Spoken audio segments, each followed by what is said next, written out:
All right, we're live. Hopefully, I picked the right microphone. Hey, got a puppy down here. Maybe I'll get a chance to show him to you. I want to just double check all these equations. So I wanted to show you Bernoulli's equation shows pressure, and it basically, as I said before, it relates different things. I wanted to point out to you that you notice it looks very much like uh, um, a kinematics equation, especially when you see this one here. This is exactly like one of the kinematic equations. If I v final squared equals v initial squared plus 2g times, yeah, that's the negative delta, right? Because it's the initial minus the, um, so it's x sub 0 minus x final, if you will. So it looks very much like one of those. And in fact, there's a good reason for it. Because in this case, this thing it involves newtons. Pressure is newtons per meter square, so force per area. But also, when you're in a liquid and you're in a depth, like if you're at a certain depth of the ocean, you want to know what's the pressure you feel, and you may know that when you go deeper into the ocean, you get higher and higher pressure. And the way you express pressure is simply to say how deep you are, and there's either your H1 deep, so if you were in the main cylinder, filled up that much, and you were at the bottom, then H1 times the density of the liquid times the acceleration of gravity. And that ends up, and now here's interesting, I worked it out. H is in meters, rho is in kgs per meter cubed, that's a volume, and G is meters per second squared. Now, pressure is newtons per meter squared, and a newton is kg meters per second squared. And you can see when I write in the units for the H, for the rho, and for G, I can rearrange and cancel, and I end up with newtons per meter squared. Same thing with 1/2 rho v squared. I still get it. They all come out to a pressure. And so what's interesting here is that what it says is that the faster you go, the lower is the pressure, which is kind of no. Let's see. In this case, speed says your pressure is higher. So I'll stop it there in a minute. But it's part of the equation of continuity, though, and that just simply means if I have a pipe this big and it goes down to a pipe that big, everything that comes in here has to go out. And it also, and similarly, you just have in here, it's just a much bigger difference. And so what I was saying earlier about pressure and speed of the liquid, this is density, so you have to be a little careful. So I'm going to back off on that statement. But the continuity equation is just you supplement it to Bernoulli. You can only derive Bernoulli if you require this. When you start calculating pressures and what happens here and there, if you stipulate the continuity equation, then it all works, and that's what's important. Okay, so let's first say, how do we go from equation 1 to equation 3? Because equation 3 is what we're going to use to test whether or not it's valid. So since the beaker is open on top, and we're talking about the movement of this point versus the movement of this point, which in this case is the stream, and it'll exit at a certain velocity. And so that means that P1 equals P2. So if I were to move P1 over this P over to that side, I'd end up, for example, with P2 minus P1, but since they're both equal, that's 0. So I can cross those off right off the bat. Then, of course, it's the same material, rho, but also notice that the density is in each and every one of the terms. So I can now divide by 1 over rho here, divide by 1 over rho here, and so then that means that these two guys are still equal to each other. And I can't do anything. I keep the g because it's not a common term, and 1/2 and the h1 and h2. So if I go down here and write down everything that's left, then I get plus h1 times g equals to 1/2 v2 squared plus h2 times g. And I can go ahead and make it look like equation 3. I can make an attempt. So I can leave, I'll leave this on the right side of the equal sign, and so then I can just flip-flop it, but the sign stays the same. And then that means that these two guys keep the same sign, 1/2 v1 squared plus h1 times g. But now I want to move this one over to the same side as these two guys, so now that's a minus. And then, okay, what I do, I'll just multiply by 2 on both sides, equals then v1 squared plus 2. And I notice I have a common term of g, so I pull the g out, h1 minus h2. And I'm pretty much done, but what they wanted us to do was graph as the y-axis. We wanted to have this. So I just bring that over, and that's just going to equal 2g. And notice that h1 minus h2 happens to be little h, and we've been measuring that directly, and we're going to use h average just because that's our v's are representing the center of our interval, so that's what our t average is. And then in the small sense that if there's some slope, but anyways, h average, we're going to say the center is the nominal y value. Well, we're going to use that as the x-axis, but all our variables we crunched, and I explained it in class. We used the average values. So everything is about what's going on at the center of the time bin we chose. Or in this case, we chose these 1 centimeter increments, but it's about, we divide it into delta. Usually you consider you're dividing it into delta t slices, but let's see what, yeah, basically it's delta t slices, and then we have delta h slices, but we're going to state that whenever all of this happens at point by point at t average and h average and r average, just so everything's consistent.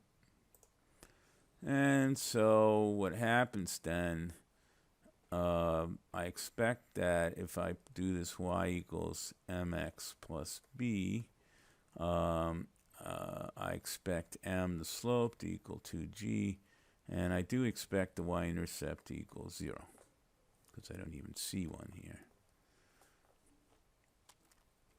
And I was thinking about using v1 squared as the y-intercept, but I don't believe that's valid. I have to think about it. And right now I'm just trying to get to the end quickly. Now, I smell. I wonder if the doggy took a poop. I have to go take a look. I'm going to have to, let's move this here temporarily. Let's pause. I smell something, but I don't see it. But if I can smell it, that just kind of means that I have a terrible sense of smell. There he is. He's only 10 weeks old, and he's been a little gassy. Okay, so I would like to get oops, what's going on here? I want to get rid of these because it's a new slide. And so also, one thing we have to test, we want to test the validity of the continuity equation also. So what we can do is we can set it up as a ratio. So we could have V1 over V2 equals A2 over A1. So you see, you cross multiply, they get that. And then you remember that A2, and I don't know if I did this in one of the videos or the last video or not. So that's D2 over 2 squared. Oh boy. Toby, what did you, D1 over 2 squared pi r squared, right? Diameter divided by 2. So then the 2's cancel, the pi's cancel. And you're left with D2 squared over D1 squared. Now maybe it's it could be inverted. Let's go back to the spreadsheet. So, oh yeah, notice I moved it out of the way. So it's supposed to be D2 over D1. So, oh, I got it right the first time. Look at me, huh? So we take this as sort of an accepted value. That's our high precision number because we measure it with the calipers. And then we're testing to see if the continuity equation is true. And I'll get back to that in a minute. So we want to do a straight line fit on this. So that's why I decided I just inserted some stuff, slid this over because it's a separate test. So I did my fit. Here's my fit table here. So I have y equals mx plus b. There it is. And then I have my residuals squared. And I want to do my r squared test. And so with my r squared test, I have this. So it's a coefficient of determination of how of how good is a fit. And I don't want to get into too much. These things usually have some dizzying math with them. And this one is kind of screwy, and I have to think about it some more, and I kind of see it. But what happens is r squared equals 1 minus, they call it the sum of the squares of the residuals, which is something we've already been doing, right? So data minus the fit, square it, that's and then if you sum it, that's the sum of the residuals squared. And now they say we want this one here, which took me a while. I don't even really totally understand it because these y values, they don't, averaging them doesn't seem to make any sense. But so because this horizontal line is the average value, right? Because that means that we're getting, so you could kind of think of that as a fit line, I suppose. And then the residuals, the squares, okay, so since it's squared, these little boxes represent that's the residual square. It kind of represents an area, I guess they say. And obviously, well, not obviously, but in this case, since we know it's this kind of straight line fit like this, where the areas here are going to be much bigger, they call it the variance. It's sort of the variance, but oops. Okay, that's fine. But I don't want to get into it. So what we do is we already have the sum of the residual square. We have to create this sum of the total sum of the squares, which is a data point minus the average of the data points, which is the average is so counterintuitive to me. So I had it down below here, but I put it up here. So that's the average. Now notice when I do it, I only pick these I didn't pick the empty boxes. But your data table will be full. So I took that average and then I created the data minus the average, And notice I use the dollar signs because I want to always subtract the same average. And then I squared it. So now I have my fit. I have my residuals. And residual squared. So you just do them once, and then you do your drag and fill. Yes. What up? Okay. What? You need help?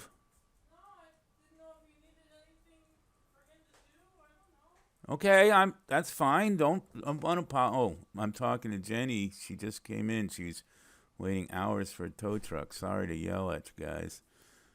Love of my life. Don't worry, we get along great. Let's see, where was I? Oh, and then I wanted my fit line to go so at 0 and 16. So I just copy pasted the formula for the fit here, so that the fit line goes all the way across the whole graph. And, this isn't real data, so the y-intercept, you expect it to be 0. And I didn't force it to be 0 because it turns out that the validity of this r squared is means that you need it requires that you let the y-intercept be a free parameter. Just take my word for it. So you notice is, first of all, since the average number, where'd it go? If I do the sum of this guy here, the difference between the data point and the average value, that's a big number, especially compared to whatever fit value, whatever happens to be the data. You can see how that this number is, if the fit is good, this number is always going to be bigger than the sum of the squares of the residuals right away. Second of all, if the fit was perfect, remember then the data minus the fit would always be 0. So then this division here would be equal to 0.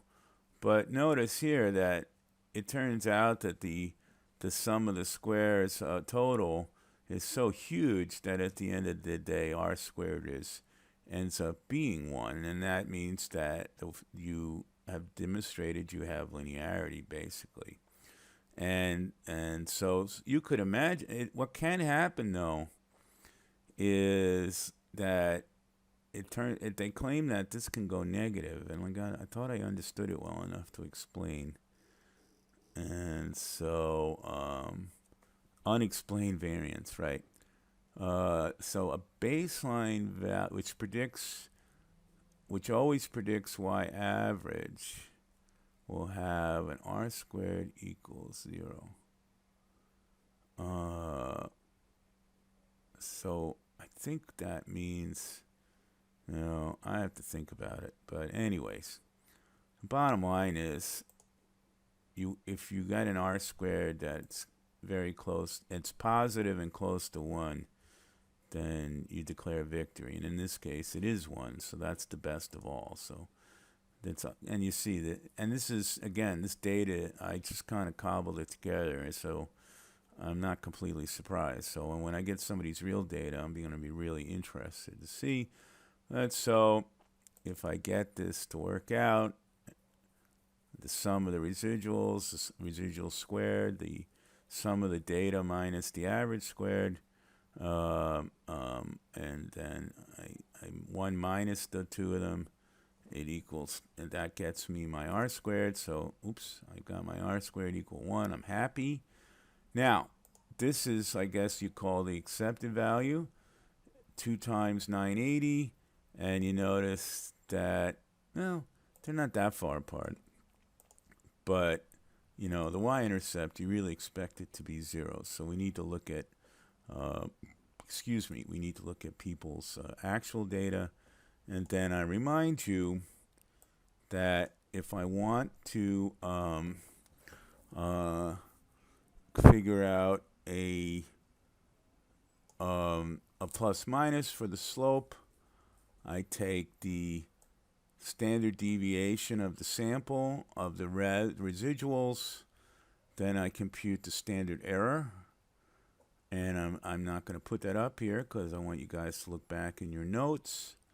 So once you get the standard error of the residuals, that would be your plus minus slope. So you might want to rearrange things slightly, but the fit table, the plus minus, you get your standard deviation of the sample and the standard error, and then you're pretty much home free. So now what I'm doing is I'm looking at the continuity equation, and let's see if I have that. I thought I put it here somewhere, and I seem to have lost track of it, but there is the actual value, and so there's the average. So once you have the average plus minus the standard error, then you can make comparisons between the two, and that's basically what's first of all, is the difference between the average and the accepted value, is it greater than or less than the plus minus? So you're hoping that the difference between them is less than the plus minus, and so that means you did a pretty good job. Now the other idea is to do what's the percent, the fractional difference between these two, and so what? Give me a minute. Right. So then that would mean that you would take your measured. This is sort of like percenter minus your accepted, and then yeah, you can simply divide it by the accepted times 100.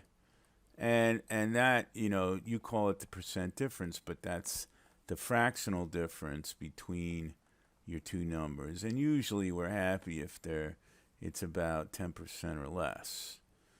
And so in this case, as I said in class, you don't really have a good way of estimating the errors on each one of these things. So and that's why we're just going to use this standard deviation here to make an estimate, because that's what that actually is.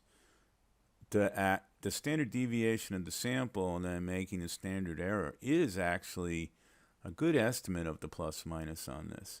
In the ideal world, we would have measured each one of these with a plus minus, done the error propagation, but it would have been extremely tedious and time consuming, and it's just too much for you guys for only 20% of your grade. Okay, and then once again, remember, T average is literally you just take, you can actually use the average function if you want, but if you add two numbers together and divide by 2, delta T is like and so it's in bins. So it's the time at the end, delta is final minus initial, and then the next one is these two and down the line. And H average is, because our interval includes two H's, same thing, average, and the same thing with R. And then this one, I actually took the difference between the two H's, but we know it's supposed to be 1 each time. And then now I switch this to equation 5. And where is that? It's somewhere, here it is. This is equation 5. And so once I have an R average, I can calculate a V2. And then I created the V1 and V2 squared just because that's the graph I have to make. And I think I covered all of it now. So if there's any questions, you can text me or email me. Okay, so I'm going to go ahead and put this in YouTube, in the YouTube playlist.